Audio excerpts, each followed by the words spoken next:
I get the privilege of introducing our guest speaker. Man, there's a lot of male energy in the room today. I can see there. A lot of men here smiling. They had a good time. Our guest speaker was one of my teachers in the spiritual direction program, and it's so fun because we've been only virtual in this program, so, I got to see this much of him, and I didn't know he was so tall. It was great to see him in person.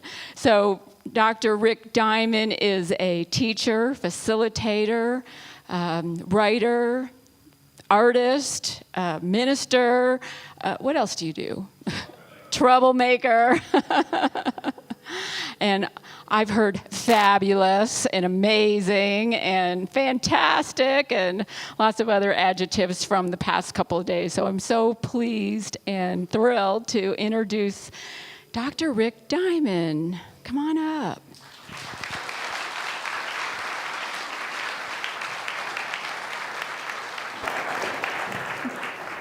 Thank you, friend. I'm so excited to be here.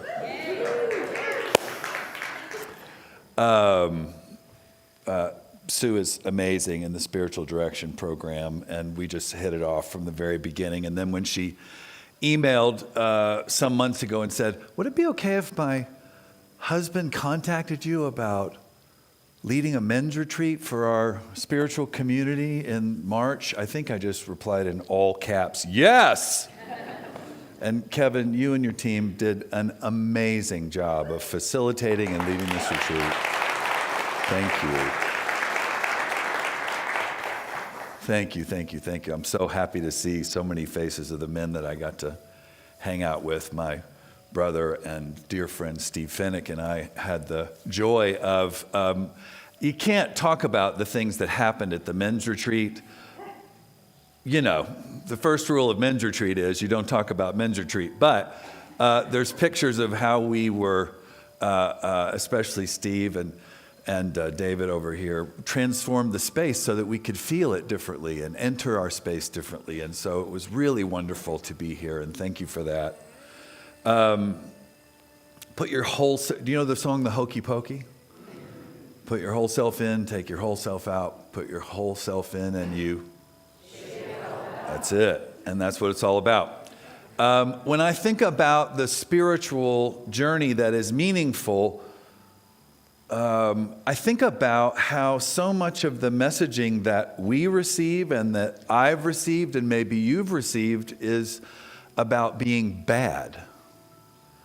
Was anybody ever told, don't do this or you'll be bad? Right? What an insanely horrible thing to say to another human being, especially to a child, right? Don't be bad. Don't be bad.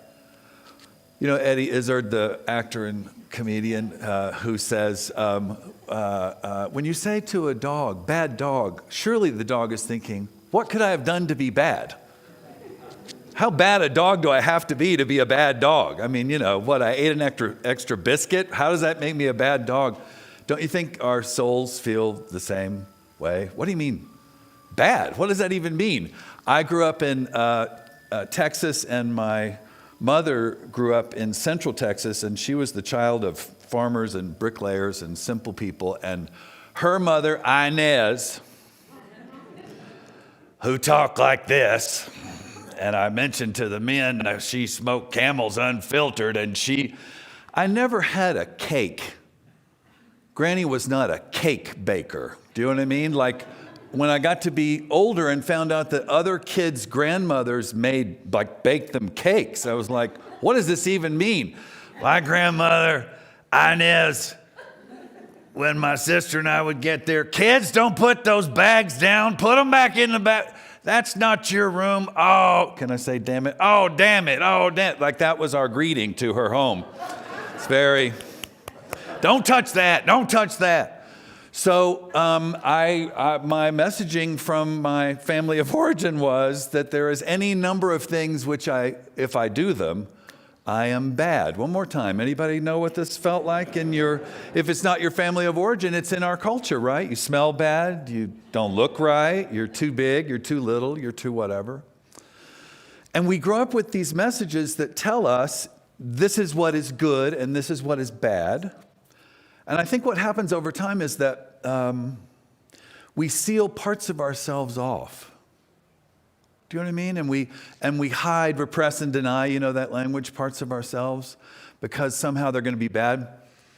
And then have you ever had the experience, surely you have, where you found out that something that you thought was a rule was just something somebody made up? For instance, Granny taught me when I was young how to play poker for money. And when she would shuffle the cards, if she was dealing, she would insist on cutting the cards herself. Now, you know that's cheating, right? Like the dealer is supposed to deal the cards and then hand the cards to another person to cut the cards. And she would always shuffle, and then she would take them and she would do this with the cards. And I thought that's what you had to do, like that was magic, like all poker players did this. And then she would cut the cards by taking 2 off the top and putting them in the middle, and she would say, "Rick, cut them thin to win." In college, when I played poker with other people who just handed the deck of cards to someone else and they cut the cards, I just watched in horror. That's not how you cut the cards. It turns out that was just Granny. So I'd like to suggest to you that if you ever have a moment where you're wondering whether something is true or not, just ask yourself, is that just Granny? Right? Do you have that? Wait a minute. Where did that come from? Is that from my deep divine knowing? Is that from in here? Is that from my deepest capital S self? Or is that somebody just made up and they did that out of their own brokenness and then that got transmitted and transferred to me? Richard Rohr says, any of our pain that is not transformed will be transmitted, right? And so there's a lot of stuff on us that doesn't belong to us. One of the stories that I love in the Christian scriptures is about Jesus traveling through a town, and there is a woman who has been bleeding. She has a medical issue that it says she's had for 12 years. And in those scriptures, 12 means that something is coming to a fullness. That's a symbol. And the story says that she had given all of her money to doctors and had not gotten better. Does anybody know that feeling? You've gone from one thing to another thing and another thing and another thing. One of the things I love about what Unity is about is that it says, look, the answer's not out there. And it's not out there. And it's not in the big fancy book. And it's not this expert and that expert. And we keep doing this. And the answer is within. Like, this is our divine knowing. This is who we were created to be. And this woman, the story says, hears that Jesus is coming to town. In that culture, the purity culture that evolved over time, the purity code said that if there are things about you that you do or that are about how you live, you become, I used the term bad earlier. Now let's use a different word that's in the scriptures, impure. That you are impure. And if you're impure, given the holiness code of the time, then you have to be separate. Have you heard this, right? You've been bad. Go to your room. And so this woman, because she has this ongoing bleeding issue, given the understanding of the time about illness, physical illness, she has been separate for 12 years. Which means that she's been out of her community, which means that people in her family and her community were forbidden to touch her. So she has not been touched for 12 years. And if you have ever been in a season when you were not pure or bad or impure or not good enough or not pretty enough or not whatever ridiculous thing enough, then you know what it's like to be alone, outcast, separate. After a while, it doesn't seem like what we do or what we're told makes us impure or bad, parts of ourselves, what happens over time is that, do you know this word? I'm going to say it, and I'm saying it on purpose so that we can put it out and look at it clearly, that you're a sinner. Did anybody ever hear that? That not only that you are committing sins, but because you are committing sins, you are a sinner, in which case there is a part of us that is just broken off and lost. And that's what this woman in this story is experiencing. She is alone and lost because of this message that has been repeatedly driven into her and her whole culture, that she is unworthy, that she is untouchable, that she is unlovable. So when she decides to go and see Jesus as he's passing through this town, bearing this beautiful Christ nature, Buddha nature, light, love, right? She says, I want that. But she's not allowed to be around people. One of the scholars who has looked at this says that what she would have to do if she wants to touch Jesus is to say to everybody, I'm impure, I'm impure, I'm impure. And they might make room for her to pass through the crowd without touching anyone. Because if she touches them, what are they? Impure. She's infectious, right? She's bad.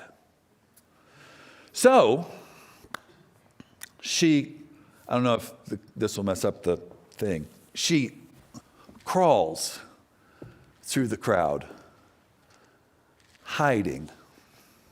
She's so desperate to get this beautiful divine energy that Jesus is embodying that she's willing to risk crawling through this crowd.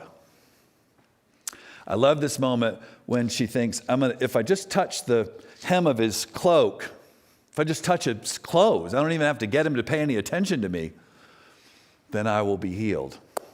So she touches his clothes, and I love this idea that Jesus goes, somebody touch me. Who touched me? Who touched me? Because there are people all around. So his guys, this is not a knock on men, maybe a little, all get into their logical mode and say, what do you mean, who touched you? There are 900 people here. Everybody's touching you. Do you need we've got a PowerPoint about that, Jesus, if you want us to explain that to you, and we have a physicist here who can talk about. And Jesus just says, no. I felt power flow through me. Somebody accessed this thing that I've been entrusted with sharing with the world. And he looks around, and this woman's like, So he does what I believe Spirit does with us all the time and is always wanting for us. He says, I need to hear your story. Stand up. Tell me your story. Can you just take a breath into that for a minute? That the divine love, Spirit, not only theoretically, but in here and in here in all of these people, says, stand up and tell me what happened. Stand up and tell me your story. Get off of this story that you have about yourself that you're not worthy. There is a way of understanding this, which is that if she touched Jesus, now Jesus is impure. Do you think he cares? And so he touches her and has her stand up, and she tells him her story. And he says, daughter, you're not a nobody, and you are not bad, and you are not impure, and I don't want you separate anymore. Daughter, child, beloved. And then he says, not, and now because I'm the miracle worker, or I'm the special one, or I'm the sage on the stage, or I'm the whatever, because you believed in me, now you get the goodie. He says, your faith, your willingness to trust, your willingness to leap, your willingness to open yourself made you well. Your faith made you well. He doesn't say your faith in me or your faith in her faith in the doctors wasn't working. He just says your willingness to take this leap, to risk, to be even among people crawling, you at least were willing to step out in faith, some faith, any faith, has made you well because she knows that she's healed in her body. Amen? Right? Yes, yes, yes. But then he says, go in peace. That's not about her body. Yeah, that's in here. But, right, the first thing was your body's better. The second thing is go in peace because your soul is better. But did you catch the third thing? Daughter, your illness of being separate and bad, that there's a part of you that you have to hide, that there's a part of your selfhood that is not loved, that there is a part of who you are, or maybe all of who you are, that you have been told is bad, not worthy, not lovable. He just says, that's out. Scratch. It's not the truth, daughter. You are beloved as you are. Now, I don't know if they did the hokey pokey. But wasn't he telling her, your whole self, your whole self? Isn't Spirit telling you that story you heard about the parts of yourself that are bad or unacceptable? That story that you heard is just a story. Get up off the floor. Stand up, beloved one. You are beautiful and worthy as you are. Go in peace. Continue to heal. And by the way, anybody who tells you you are not who you were created to be, they're wrong. They're wrong. And maybe they're just mistaken. Maybe they're just mistaken, in which case they're probably not somebody I need to take my cues from or understand my sense of selfhood from. Is that so? Right? Right? So, off our knees, standing up, and welcomed exactly as we are. That's what Spirit wants for me, and that's what Spirit wants for you. Beloved, daughter, son, sisters, brothers, and others. I'm glad to be among you, beautiful people with your whole selves. Can I say a prayer for us for a second?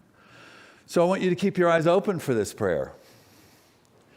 And I want you just before we say it to look around at all of these whole selves. These beautiful, beautiful creations. These beautiful things that the divine has created and that we are all participating in this eternal now. My prayer is simply, thank you. Thank you. Thank you.